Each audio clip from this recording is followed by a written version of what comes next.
In today's video, I'll be talking about the Clash Royale balance changes for April 2025. Now remember, these are work in progress balance changes, which means they are subject to change. So it's important to leave your guys' feedback in the comments below and also on social media where there's a high chance the Supercell devs will see it and potentially implement some of those changes. I just wanted to mention real quick before I start, you guys might have noticed the format for this balance change video is a lot different than how I normally record it because I'm going to be busy today, so I had to record it before Royal API posted it on their website. If you guys prefer this format, I can actually continue doing this PowerPoint presentation format if you guys like it more. Just let me know. But the first change is going to be the tornado. It's getting a damage nerf. Before, it was damaging units 84 damage twice. Now, it's only going to damage units one time. 84 damage once. So normally, it would happen twice, dealing basically double the amount of damage as it's going to now. So this is how they finally decided to nerf the tornado. There's a lot of suggestions people have made. It's been a strong card for a very long time, and they opted to go with the damage nerf, nerfing the damage by 50%. We'll see if this is going to be a sufficient change to the card. It's of course still going to be very good in my opinion, but this might help tone it down a bit and the utility of it because, for example, sometimes people use it to kill things like bats and spear goblins. So it's definitely going to change some interactions and maybe it won't be able to kill things or deal nearly as much damage anymore. So it's going to be interesting to see. The Rage is going to be the next card getting a nerf, and keep in mind this is also going to impact the Lumberjack. So the damage is getting nerfed. Before it was 192, and now it's going to be 148. This is a 23% decrease to the amount of damage it deals. So kind of like the tornado, a very large nerf. 23% is very significant, so it's going to change a lot of interactions and it's going to be noticeably worse, especially because it's impacting the Lumberjack too, and one of the main reasons why people use the Lumberjack is because of that rage spell. So I wonder if this is potentially a little bit too big of a nerf, and maybe it should have been more like a 10% nerf to the damage instead of 23%, but I suppose only time will tell. And next is going to be the Goblin. Even after all the nerfs it has already received, people have felt like, especially pros, and I guess some of the people in charge of the balance decisions have felt like it has not been enough. They decided to give the Goblin another nerf to the monster hit points. Before it was 2,393, and now it's going to be 2,304. So it's a 4% nerf to the hit points. Not a drastic nerf, and in my opinion, the Goblin will still be one of the best champions in the game, without a doubt. Next is going to be the Dagger Duchess. Now, this might be surprising to a lot of casual players who think the Dagger Duchess is really bad, but a lot of the pro players and top ladder players really hate the Dagger Duchess with a passion, especially logbait players, and because of all their complaining, it has certainly paid off, and they have decided to give a nerf to the Dagger Duchess Tower Troop.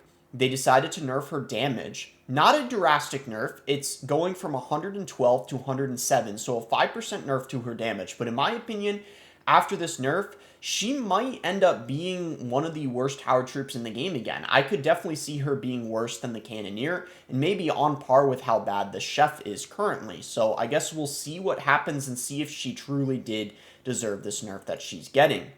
The Berserker is going to be getting a hit points buff. Pretty deserved in my opinion because, especially after the Rune Giant nerf, she has been completely dead because you pretty much have to use her with the Rune Giant in order for her to get value, but maybe not after this buff.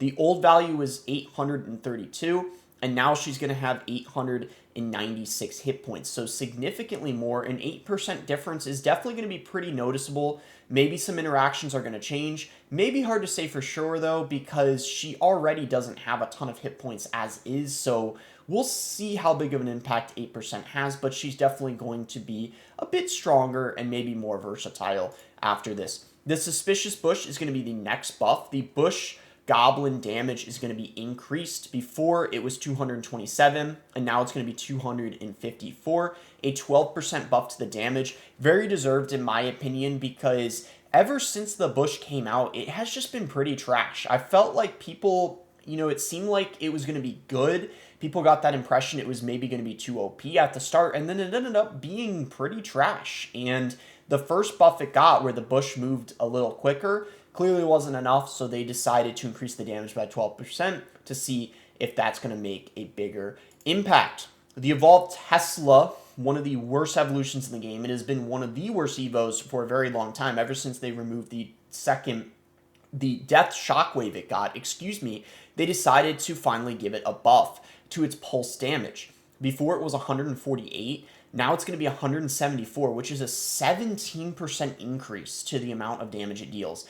That is pretty large, if you ask me. 17% is going to be very noticeable and change a lot of interactions, so I would not be surprised if this change alone makes it an average evolution, especially because there's times where it can get multiple pulses throughout the time it's on the map, especially if it's killing something and then it goes down and then something else kind of activates it again. So it's going to definitely affect a lot of interactions. The Evolved Lumberjack is going to get a nerf. It's now going to be a 2-cycle evolution instead of a 1-cycle Evo. I mean, this is a very large nerf.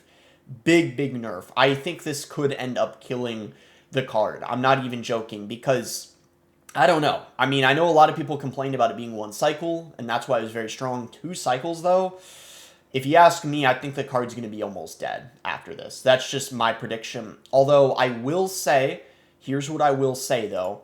They are giving a buff to the ghost damage to kind of compensate for it being a 2-cycle Evo now. They were like, okay, well, let's buff the ghost damage a little bit. So instead of it being 232, it's going to be 256, a 10% buff to the ghost damage. But if you ask me, it's just too big of a nerf, I feel like, for this ghost damage, I guess, to compensate buff. It's going to be very insignificant, not very noticeable, just with it being 2 cycles. That's the main thing that's just gonna, drastically nerf the card.